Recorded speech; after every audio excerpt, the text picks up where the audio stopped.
Hello everyone, I'm Dr. Aanchal Garg, a gynecologist, obstetrician, and an IVF and fertility specialist here at Colors IVF and Fertility Center. During my 15 years of experience in this field, I have helped couples like you turn their dream of parenthood into a reality.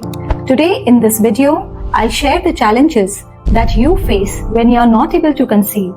So for that, I'll recommend you to book a one-to-one consultation so that I can understand whether the problem is in you or in your partner or in both of you, or whether you actually require an IVF, an IUI, or simply just medications to conceive so that your problem can be solved.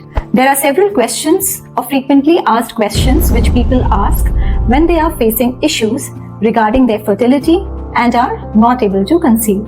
So, the first question being, what are the different fertility treatment options available? So many patients want to know what are the options available.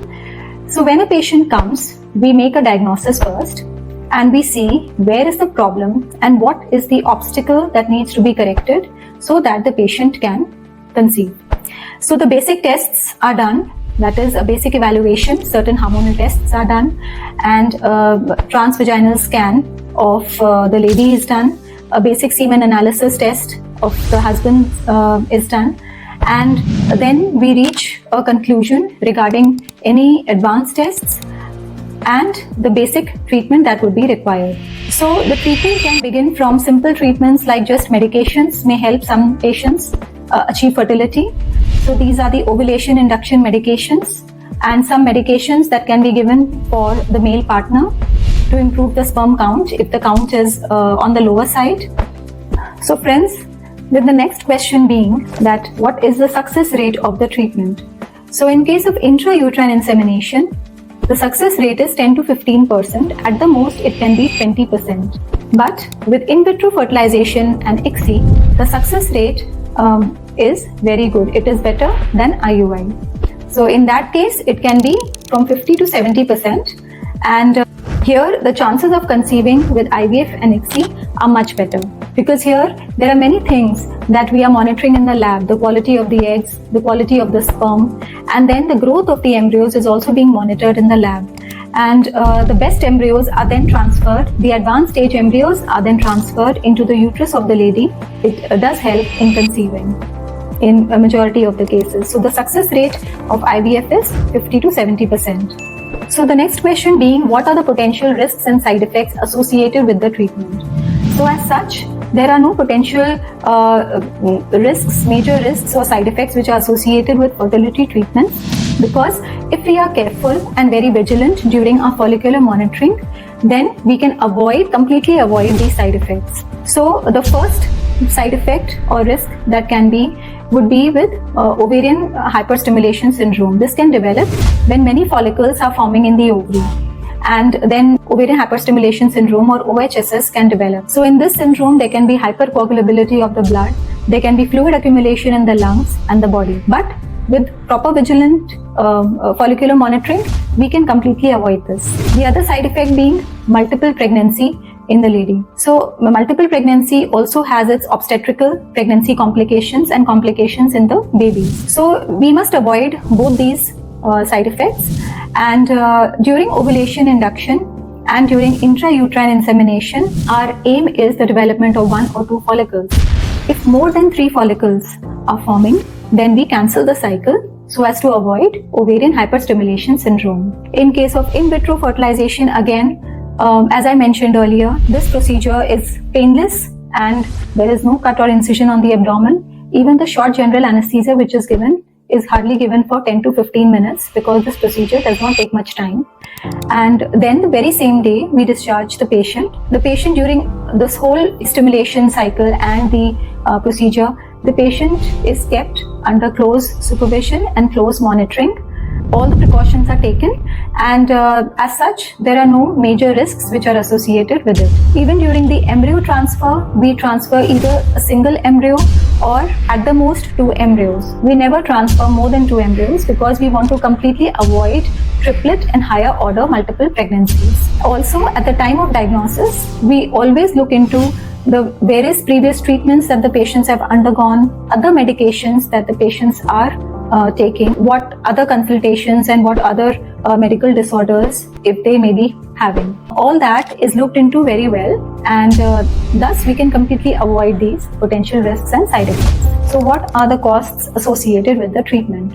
So if it is fertility treatment involving simple medications, then in that case it is not that costly.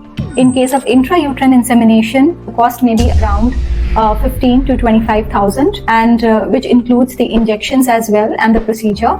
And in case of in vitro fertilization or ICSI, here the cost may be around 1.5 to 2 lakhs, which includes the injections, and that is the gonadotropins, which is the most costly part of the whole package. So this package includes the injections.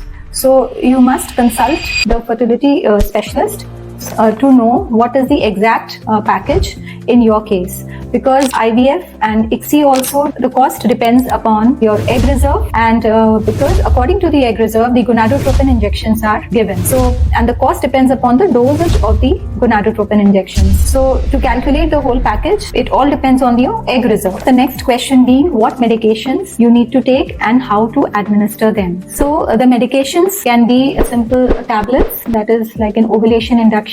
We are giving simple tablets, and you can take them orally. Along with that, if injections are required, then these injections are injections of gonadotropins, and these can be taken subcutaneously depending on which gonadotropin has been prescribed for you, or they can be taken intramuscularly. Then there are injections which are given to trigger the ovulation. So these injections also can be given subcutaneously or intramuscularly. So if these injections are there, especially the intramuscular injections, then they are administered by nursing staff.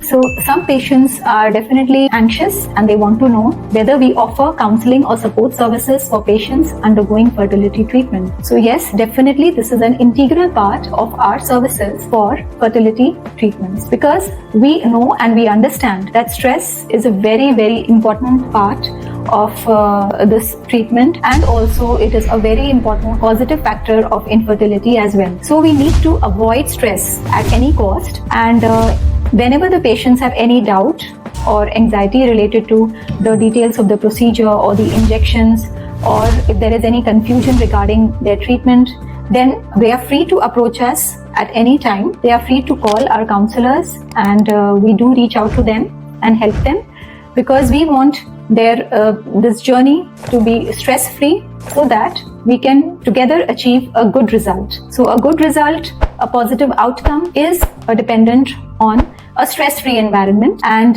counseling definitely is the foundation of good fertility treatments. So once we have done an intrauterine insemination or an IVF, many patients ask like what happens after this treatment cycle is completed. So once we have done an embryo transfer or an IUI, we call the patient after about 15 to 20 days for a beta-HCG test. This is a pregnancy hormone. So we just to see the result. So here during this time of 15 to 20 days, we ask the patient to relax. Complete bed rest is not required, but they must do light work. So heavy work, heavy exercises are not allowed during this time, but they can definitely go back to work, they can go to their office, they can work at home, but light work is advised. Then certain medications are advised, and during this time they can always call us for any support services, emotional support they need, or any counseling services, they can call us. So once the beta-HCG is done and we have the result, after that accordingly we write the medications that are needed, and about when the beta-HCG is positive, then about 10 to 15 days later we get a transvaginal scan done to see the gestational sac and the implantation of the embryo. And then accordingly, as in a normal pregnancy, we follow the patient, we do guide them what is to be done next. Some patients who ask, are there any alternative or complementary therapies that may enhance treatment effectiveness? So there are certain alternative therapies, but their effects are not proven, so we do not advise them. And some people may go for acupuncture, acupressure, but personally we have never advised them, and even without them we have seen very good results. So they are actually not needed, and the basic procedure done very well along with emotional guidance and support works the best. So we advise the patients to just focus on their work and avoid any kind of a stressful environment, and hope for a positive outcome, because hope definitely is the best way to negotiate this difficult period. So then many patients, they ask how long does the treatment process typically take from start to finish. So in case of intrauterine insemination, then we are giving ovulation induction. So here the tablets along with the injections, tablets are initially given for 5 days. Later on injections are added for another 4 to 5 days. And then around the 10th or maybe the 12th day, the follicle reaches a sufficient size of maturity, that is around 18 to 20 mm on a transvaginal scan, and that is when we give the ovulation trigger. 36 hours after the ovulation trigger, we do the intrauterine insemination, and this roughly falls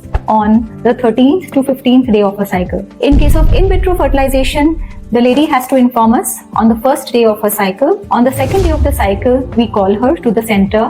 We do the baseline transvaginal scan, and then we start her gonadotropin injections. These injections are given for 9 to 10 or maybe 11 days according to the response, and then the trigger injection is given, and 36 hours later the ovum pickup is done, and then the procedure of embryo formation begins.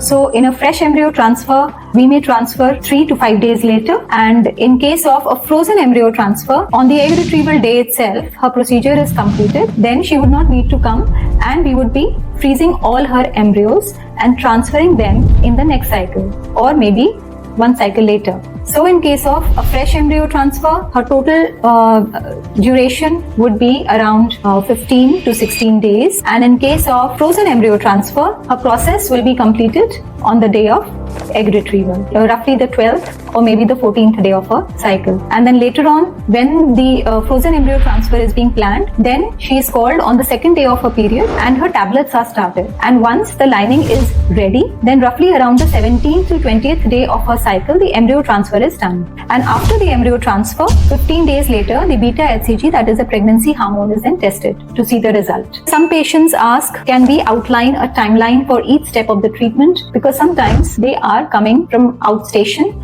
and they have to manage everything in the city, their stay and everything. So we have to very precisely tell them. So in case of intrauterine insemination, as I mentioned earlier, the tablets are given from day 3 to day 7 of their cycle. Later on day 8, they are called for a transvaginal scan, and then if the gonadotropins are needed, then the injections are started the very same day or maybe the next day and given for around 4 to 5 days as per the response. And then once the follicles are ready, then we do the IUI 36 hours later after giving the ovulation trigger. In case of IVF, as I mentioned earlier, we call the patient on the second day of the cycle, and after doing a baseline scan, we start the injections if everything is fine.